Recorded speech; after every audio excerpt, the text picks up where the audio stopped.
Hello everyone, तो हम लोग आज देखने के लिए जा रहे हैं क्लास 9th चैप्टर नंबर 2 है साइंस का, और ये है हमारे आसपास के पदार्थ शुद्ध है।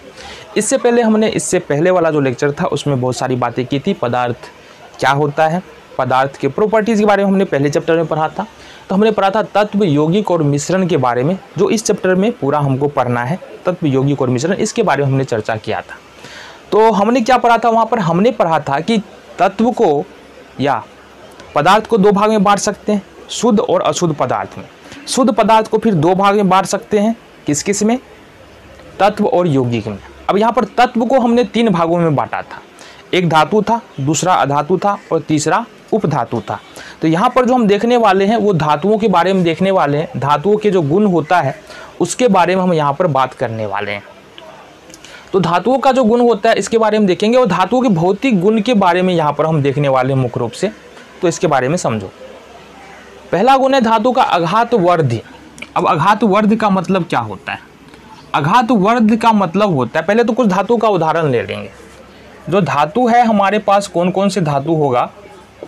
सोना धातु है, चांदी हमारा धातु है, ठीक है, लोहा हमारे पास धातु आ गया, एल्युमिनियम ये भी एक धातु है, ठीक है। मुख्य रूप से ये महत्वपूर्ण धातु है जो हमारे आसपास, और तांबा भी आ जाएगा निकल के यहाँ से। ये हमारे आसपास मिलने वाले कुछ महत्वपूर्ण धातु है जिसको हम अपनी आम जिंदगी में देख पाते हैं। अब पहला जो प्रॉपर्टी है वो है अघात वर्ध्यता, या अघात वर्ध बोल सकते हैं या अघात वर्ध्यता बोल सकते हैं। अघात वर्ध का मतलब क्या होता है कि इस पर अघात का मतलब होता है चोट। अगर धातु पे चोट करोगे ना तो वो टूटेगा नहीं। जैसे अगर सोना है, चांदी है, लोहा है, एल्युमिनियम है, तांबा है, अगर इस पे चोट करते हैं तो ये पतले और पतला होता चला जाएगा, ठीक है, फैलता चला जाएगा, टूटेगा नहीं।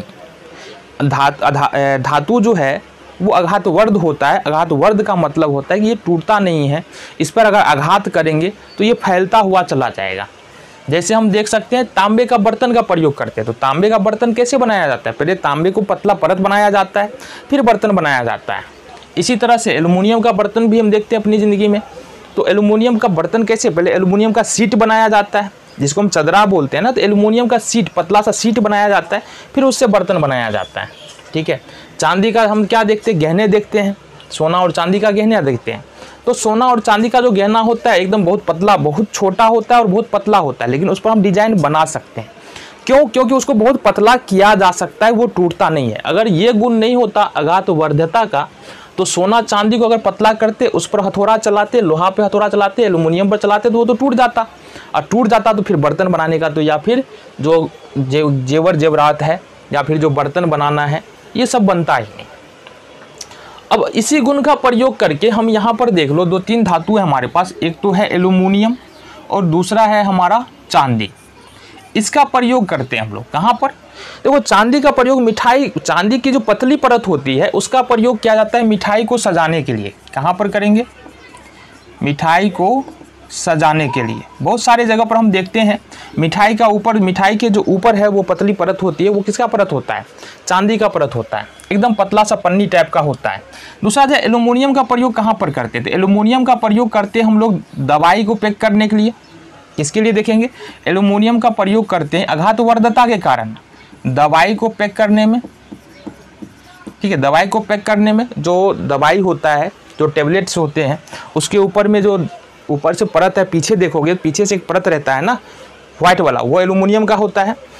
खाना को पैक करने में, खाना पैक करने में व्हाइट वाला जो परत होता है एकदम पतला सा पन्नी, वो किसका होता है? वो एल्युमिनियम का होता है। तो खाना पैक करने में भी किसका प्रयोग किया जाएगा? एल्युमिनियम के पन्नी का प्रयोग किया जाएगा दवाई पैक करने में।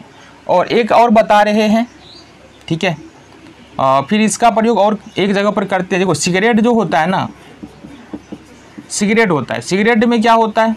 एक व्हाइट वाला, देखो सिगरेट को पैक करने के लिए व्हाइट वाला पन्नी की तरह होगा, वो प्रयोग किया जाता है। वो भी किसका बना होता है? एल्युमिनियम का बना होता है। तो ये अघात वर्ध गुण के कारण ही इतने सारे जगहों पर जो है धातु का प्रयोग हम लोग कर पाते हैं। दूसरा प्रॉपर्टी है तन्यता। अब तन्यता का मतलब क्या होता है?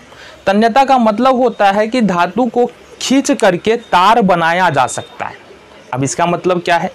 जो हम घरों में तार का प्रयोग कर रहे हैं उस किसका तार होता है? जरा बता दो। घर में जो तार प्रयोग करते हैं वो तो या तो होता है एल्युमिनियम का, तन्यता में पढ़ रहे हैं हम लोग, या तो एल्युमिनियम का होता है या तांबा का होता है। दो ही तार का अधिकतर प्रयोग हम लोग अपने घरों में करते हैं। ठीक है, क्यों करते हैं एल्युमिनियम तांबा का प्रयोग? क्योंकि ये क्या है, एल्युमिनियम और तांबा क्या है, तन्य है। तन्य मतलब क्या हुआ कि इसको तार के रूप में खींचा जा सकता है। एक प्रॉपर्टी और है जिसके कारण इसका प्रयोग करते हैं, लेकिन अभी समझो, जितने भी धातु है, सोना को भी खींच सकते हैं, चांदी को भी तार के रूप में खींचा जा सकता है, लोहा को भी खींचा जा सकता है, एल्युमिनियम को भी खींचा जा सकता है और तांबा को भी खींचा जा सकता है। ठीक है, सबसे ज़्यादा तन्य जो है वो होता है चांदी। क्यों होता है? देखो, चांदी के 100 मिलीग्राम चांदी से 200 मीटर लंबा तार बनाया जा सकता है। समझो, केवल 100 मिलीग्राम चांदी से 200 मीटर लंबा तार हम लोग बना सकते हैं। तो ये चांदी जो है बहुत तन्य होता है। ठीक है, एकदम पतला से पतला किया जा सकता है। अब सोना और चांदी के इसी गुण का, तन्यता का प्रयोग करके ही देखो छोटे से छोटे गहने बनाए जा सकते हैं, डिजाइन बनाए जा सकते हैं। बहुत बार हम देखते हैं कि गहनों की डिजाइन जो होता है ना वो बहुत बारीक होता है। अब इतना बारीक कैसे हो पाता है? अगर दूसरा धातु रखेंगे वहाँ पर तो उसको अगर हम डिजाइन बनाने के लिए जाएंगे वो तो टूट जाएगा, या फिर इतना पतला हम तार के रूप में नहीं कर सकते, तार बना ही नहीं सकते हैं। लेकिन ये तन्यता के कारण ही है कि सोना और चांदी से, तन्यता और आघात वर्ध्यता के कारण सोना और चांदी से हम बहुत छोटे छोटे और बहुत महीन डिजाइन, या बहुत पतले डिजाइन बना सकते हैं। दूसरा बात है, तार बनाते हैं हम लोग एल्युमिनियम और कॉपर से। अब तुम बोलोगे कि एल्युमिनियम सबसे ज़्यादा तन्य क्या होता है? सोना और चांदी होता है। तो तार हम सोना और चांदी का प्रयोग क्यों नहीं करते तार बनाने के लिए? अरे जाहिर सी बात है, सोना और चांदी एक तो अमाउंट में कम पाया जाता है, कॉपर की तुलना में कम पाया जाता है, और कॉपर की तुलना में कम पाया जाता है इसलिए इसका जो है कॉस्ट भी बहुत ज़्यादा होता है। मान लो घर में चांदी या सोने का तार लगा दिए, ठीक है। और दूसरी बात है ना, यहाँ पर हमको इलेक्ट्रिसिटी चैप्टर में तुमने पढ़ा होगा, और भी बातें तो ध्यान में रखना पड़ेगा ना, ठीक है। और जो सबसे मुख्य फैक्टर है वो क्या है हमारा? सबसे मुख्य फैक्टर है कि सोना और चांदी अमाउंट में कम मात्रा में पाया जाता है, जबकि एल्युमिनियम कॉपर अधिक मात्रा में पाया जाता है। अब तन्य भी होता है, इसलिए हम एल्युमिनियम और कॉपर का उपयोग तार बनाने के लिए करते हैं। तो तन्यता समझ में आ गया। तीसरी बात है, उष्मा और विद्युत के सुचालक होंगे। उष्मा और विद्युत के सुचालक होंगे। अब जितनी भी धातुएं होती है ना, वो उष्मा और विद्युत का सुचालक होता है। कहने का मतलब क्या है, मान लो मेरे पास एक एल्युमिनियम का छड़ है, आग जल रहा है। अगर एल्युमिनियम के छड़ को घुसेड़ देंगे आग में तो क्या होगा? धीरे धीरे कुछ समय घुसेड़ के रखेंगे तो जो ताप है ना, जो आग का ताप है, वो हमारे हाथों तक आ जाएगा। तो ये मान लो यहाँ ये एल्युमिनियम का छड़ ले सकते हो, तांबे का ले सकते हो, या लोहे का ले सकते हो। ये एक छड़ है, यहाँ पर हमने क्या किया, आग जला दिया, ठीक है। ये क्या है, आग जल रहा है। अब ये आग जल रहा है तो धीरे धीरे क्या होगा कि हीट का ट्रांसफ़र होगा। हीट क्या करेगा, गर्मी क्या करेगा, इस छोर से इस छोर तक आ जाएगा। तो ये उष्मा का सुचालक होता है। जितना भी धातु होता है उष्मा और विद्युत का सुचालक होता है। यहाँ पर देखेंगे लेड और Hg यानी कि पारा, लेड और मरकरी उष्मा और विद्युत का सुचालक नहीं के बराबर होता है ना। दो धातु है लेड और मरकरी, जो उष्मा और विद्युत का सुचालक नहीं के बराबर होता है, ठीक है। साथ ही साथ ये विद्युत के भी सुचालक होता है। उष्मा का तो मैंने बता दिया, विद्युत का भी सुचालक होता है, ठीक है। इसलिए इसी गुण के कारण तो हम क्या करते हैं, इसका एल्युमिनियम और कॉपर का प्रयोग तार बनाने के लिए करते हैं। क्योंकि समझो कि तन्य तो कुछ और भी हो सकता है, सिर्फ तन्यता रहने से तार नहीं बनाया जा सकता है, विद्युत का सुचालक भी तो होना चाहिए। मतलब क्या कि जितने भी धातु होते हैं उनमें विद्युत की चालकता होती है, विद्युत को एक छोर से दूसरे छोर तक पहुंचा सकता है वो। एल्युमिनियम और कॉपर का प्रयोग हम लोग विद्युत तार में इसी गुण के कारण करते हैं, ठीक है। चलो जी, तीसरा है, जो धातुएं होती है ना वो चमकीली होती है। अधिकतर धातुएं क्या होती है, चमकीली होती है। देखो सोना का देख लो, सोना का देखो चमकीला होता है कि नहीं होता है। चांदी देख लो चमकीला होता है। लोहा का भी लगभग लोहा उतना चमकीला नहीं होता है लेकिन होता है। एल्युमिनियम और तांबा तो चमकीला होता ही है। तो जितनी भी धातुएं होंगी वो सारी की सारी क्या होगी, चमकीली होगी। कुछ कम होगा, कुछ ज़्यादा होगा, लेकिन होगा जरूर। फिर है कि धातुएं, अधिकतर धातुएं क्या है, कठोर होता है। ये बात समझो, कठोर का दूसरा मतलब है कि मजबूत भी होता है ना, कठोर होता है। यहाँ पर दो धातु है हमारे पास, सोडियम और पोटेशियम। सोडियम और पोटेशियम बहुत ज़्यादा कठोर नहीं होता, ये अपवाद में आ जाएगा। हालांकि धातुएं कठोर होती है, इसमें से किसी भी को भी निकालो। लोहा बहुत कठोर धातु है, और बहुत मजबूत भी होता है। इसकी तनन क्षमता भी बहुत ज़्यादा है, मतलब भार थामने की जो क्षमता है वो भी बहुत ज़्यादा है। इसलिए लोहे का जो प्रयोग है हम भवन को बनाने में करते हैं, बड़े बड़े पुलों को बनाने में करते हैं, जितने भी मशीन बनते हैं, जितने भी मशीन के पार्ट्स बनते हैं, जितने भी वाहन बनते हैं, सब में लोहे का प्रयोग किया जाता है। क्यों किया जाता है? क्योंकि लोहे की तनन क्षमता यानी कि भार उठाने की क्षमता बहुत ज़्यादा होती है। ठीक है, साथ ही साथ लोहा क्या होता है? कठोर होता है। लेकिन यहाँ पर सोडियम और पोटेशियम की बात करेंगे तो ये कठोर नहीं है, इसको चाकू से हम इजीली क्या कर सकते हैं? काट सकते हैं। और अधिकतर धातुएं कमरे के ताप पर देखो ठोस होते हैं, ठोस होते हैं, कमरे के ताप पर ठोस होते हैं। ठीक है, ठोस मीन्स ठोस तो समझ में आ रहा है ना, ठोस का मतलब क्या होता है? कमरे के ताप पर अधिकतर धातुएं ठोस ही होता है, ठोस रूप में। जैसे ये क्या है? ठोस है, ये बोर्ड क्या हमारा? ठोस है। तो कमरे के ताप पर अधिकतर धातुएं ठोस होती है। अब देखो जो धातुओं का गलनांक जो होता है ना वो हाई होता है, क्वथनांक और गलनांक बहुत ज़्यादा होता है। जैसे कि अगर हम आयरन की बात करें तो लोहे की बात करें, लोहे का गलनांक क्या है? 1535 डिग्री सेल्सियस है। और कॉपर का गलनांक कितना है? 1083 डिग्री सेल्सियस है। अब गलनांक उच्च होने का मतलब ये भी है कि इस लोहे के कणों के बीच में या धातु के कणों के बीच में क्या होता है? मजबूत आकर्षण बल होता है, जिसको तोड़ने के लिए बहुत ज़्यादा एनर्जी की ज़रूरत होता है, बहुत ज़्यादा ऊर्जा की ज़रूरत होता है। इसलिए जो धातु का गलनांक होता है वो बहुत ज़्यादा होता है। यहाँ पर देख पा रहे कॉपर का गलनांक, कॉपर 1083 डिग्री पर गलेगा और आयरन 1535 डिग्री सेल्सियस पर गलेगा। लेकिन यहाँ पर देखो सोडियम और पोटेशियम ये दो ऐसा धातु है जिसका गलनांक मात्र 100 डिग्री सेल्सियस है। मतलब इसका गलनांक, अधिकतर धातुओं का गलनांक क्या होता है? बहुत ज़्यादा होता है। लेकिन सोडियम और पोटेशियम का गलनांक जो है वो 100 डिग्री सेल्सियस है। एक और धातु है गैलियम। गैलियम को जैसे ही हाथ पर रखेंगे ना तो वो गल जाएगा, मतलब इसका गलनांक तो इतना कम है कि हम बोल ही नहीं सकते हैं। तीसरा बात है घनत्व। घनत्व का मतलब हम ये भी बता सकते हैं कि एक छोटे से टुकड़े का, धातु के एक छोटे से टुकड़े का भार कितना होगा, ये बोल सकते हो। तो घनत्व, धातुओं का तो घनत्व है ना वो बहुत ज़्यादा होता है। लगभग धातुओं घनत्व की बात करेंगे तो प्रति घन सेंटीमीटर जो है 60.8 ग्राम होता है लोहे का घनत्व। तो लोहे का घनत्व बहुत ज़्यादा होता है। ठीक है, लोहे को बोल रहे, धातुओं का घनत्व क्या होता है? ज़्यादा होता है। ध्वनि, अब धातुओं को जब पीटेंगे ना तो एक अलग प्रकार की ध्वनि सुनाई देगा, जिसको हम लोग क्या बोलेंगे? धात्विक ध्वनि बोलेंगे।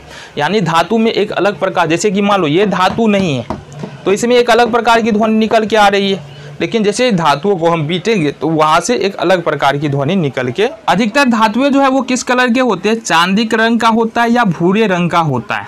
जो भी अधिकतर धातु है चांदी या भूरे रंग का। केवल देखो कॉपर और सोना इसका रंग अलग होता है। कॉपर और सोने का, हाँ कॉपर जो हल्का लाल भूरे कलर का होता है और सोना तो पीला होता है, हम लोग जानते हैं। लेकिन इसके बाद अधिकतर धातु होगा या तो चांदी कलर का या भूरे कलर का, जैसे लोहा। तो हमने धातु के गुणों के बारे में अच्छी तरह से चर्चा कर लिया है। अब हम देखने वाले हैं अधातुओं के भौतिक गुणों के बारे में कि अधातुओं का भौतिक गुण क्या होता है। अगर हम अधातु को देखेंगे तो अधातु में अगर पहला गुण बात करें, धातु में हमने पढ़ा था कि धातु अघात वर्ध होता है। मतलब धातु को अगर हम हथौड़े से पीटते हैं, उस पर चोट करते हैं तो वो फैलता चला जाएगा, वो पतले पन्नी के रूप में बदल जाता है बहुत सारा धातु, लेकिन टूटता नहीं है, है ना। हालांकि हर धातु की अघात वर्धता अलग अलग होती है, लेकिन इसका मतलब ये नहीं है कि धातु आसानी से टूट जाएगा, साथ ही साथ मजबूत भी होता है। लेकिन हम अधातु के बारे में बात करें तो अधातु अघात वर्ध नहीं होता है। अघात वर्ध नहीं होने का मतलब क्या है कि अधातु को अगर हम मान लो कि हथौड़े से चोट करते हैं तो अधातु टूट जाएगा। जैसे कि सल्फर और फास्फोरस का हम लोग उदाहरण ले सकते हैं। सल्फर और फास्फोरस को यदि हम हथौड़े से चोट करते हैं तो वो टूट जाता है। दूसरा जो प्रॉपर्टी हमारा तन्यता। अब धातुओं में हमने क्या पढ़ा था? धातु में हमने पढ़ा था जितने भी धातु है वो तन्य होते हैं। हालांकि अलग अलग धातुओं की जो तन्यता है वो अलग अलग होती है। जैसे सबसे अधिक तन्यता की बात करें तो सोना और चांदी का होता है, इसके बाद एल्यूमिनियम, कॉपर, लोहा, सारे सारे तन्य होते हैं, लेकिन सबकी तन्यता अलग अलग होती है। लेकिन अगर बात करें अधातु की तो अधातुएं तन्य नहीं होती है। अगर अधातु को हम तार के रूप में खींचना चाहे तो वो टूट जाएगा। ठीक है, इसके बाद है उष्मा और विद्युत के कुचालक होते हैं। अधातुएं क्या होती है? उष्मा और विद्युत के कुचालक होते हैं। मतलब अगर मान लो ये छड़ है, मान लो कोई अधातु का इस तरह से कोई छड़ ले लो और यहाँ पर आग लगा दो, ठीक है, ये हमारा आग हो गया। तो अगर हम यहाँ पर छुएंगे तो उष्मा यहाँ से यहाँ तक ट्रांसफर नहीं होगा अधातु में, उष्मा ट्रांसफ़र नहीं होता है, यानी कि ऊष्मा का ये सुचालक नहीं होता है। साथ ही साथ ये विद्युत के भी सुचालक नहीं होता है, यानी कि अधातु में विद्युत भी नहीं ट्रांसफ़र हो सकता है, ना ही ऊष्मा का ट्रांसफ़र हो सकता है। अब यहाँ पर देखेंगे हीरा। हीरा क्या है, हमारा एक अधातु है, लेकिन ये हीरा जो है ये ऊष्मा का सुचालक होता है। मतलब अगर हीरा को गर्म करेंगे तो वो गर्म होगा, एक छोर से गर्मी दूसरे छोर तक पहुँच जाएगा। दूसरी बात है ग्रेफाइट। ग्रेफाइट एक अधातु है, लेकिन ये विद्युत का सुचालक होता है। जो पेंसिल में तुमने देखा है ना, काला वाला पार्ट होता है पेंसिल का, वो ग्रेफाइट का होता है।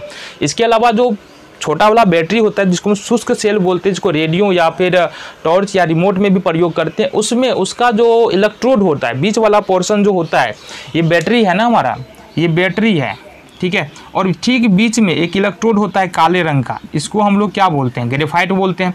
तो यहाँ पर ये विद्युत का सुचालक होता है। ये है अधातु ही। हमने क्या कहा कि अधातु ऊष्मा और विद्युत के कुचालक होता है, लेकिन हीरा एक अधातु है लेकिन ऊष्मा का सुचालक है। ग्रेफाइट एक अधातु है लेकिन ये विद्युत का सुचालक होता है। तो ग्रेफाइट का प्रयोग पेंसिल में करते हैं, बैटरी के इलेक्ट्रोड को बनाने में किया जाता है। अब नॉर्मली अगर हम देखेंगे तो जो अधातु होता है उसमें चमक नहीं पाया जाता है। जितने भी अधातु होते हैं उसमें बहुत ज़्यादा चमक नहीं होगा, नहीं ही होता है। लेकिन आयोडीन एक ऐसा अधातु है जिसमें चमक होता है। अधातु तुम्हारा चमकीला होता है। अब बात करते हैं अधातु की तनन क्षमता और मजबूती की और कठोरता की। अधातु एक तो होता है कि देखो ये कठोर नहीं होगा, है ना। दूसरी बात है अधातु की मजबूती कम होता है, तनन क्षमता भी कम होता है। मतलब अगर अधातु से कुछ उठाने के लिए जाएंगे तो बहुत जल्दी, या वजन ज़्यादा डालेंगे धातु पर तो वो टूट जाएगा, ठीक है। मजबूती भी तो कम ही होता है धातुओं की तुलना में। तो यहाँ पर तनन क्षमता, मजबूती धातुओं की कम होती है। अच्छा, अधातुओं की फिजिकल स्टेट की बात करें, भौतिक अवस्था की बात करें, तो कुछ धातुएं ठोस के रूप में पाई जाती है, कुछ धातुएं द्रव के रूप में पाई जाती है, कुछ धातुएं गैस के रूप में पाई जाती है। देखो कार्बन हो गया, सल्फर हो गया, फास्फोरस, ये सॉलिड फॉर्म में तुमको मिल जाएगा, ठीक है। ब्रोमीन जो होता है वो लिक्विड फॉर्म में होता है, यानी ये द्रव के रूप में होता है। इसके अलावा बहुत सारा धातु है, जैसे कि हाइड्रोजन हो गया, ऑक्सीजन हो गया, नाइट्रोजन हो गया, क्लोरीन हो गया, ये गैस के फॉर्म में पाया जाता है। फिर बात करेंगे गलनांक के और क्वथनांक के बारे में। तो यहाँ पर गलनांक जो है ना धातुओं का बहुत ज़्यादा नहीं होता है, कम ही होता है। अधातुओं का जो गलनांक है वो धातुओं की तुलना में कम होता है। जैसे कि सल्फर का गलनांक 119 डिग्री सेल्सियस है, जबकि हमने लोहे का गलनांक कितना पढ़ा था, लोहे का गलनांक था 1537 डिग्री सेल्सियस। तांबे का लगभग 1000 डिग्री सेल्सियस था, लेकिन यहाँ पर सल्फर का गलनांक उसके तुलना में देख रहे हैं तो 119 डिग्री सेल्सियस है। आयोडीन का गलनांक 113 डिग्री सेल्सियस है। हाँ, लेकिन एक का गलनांक देखो ग्रेफाइट का।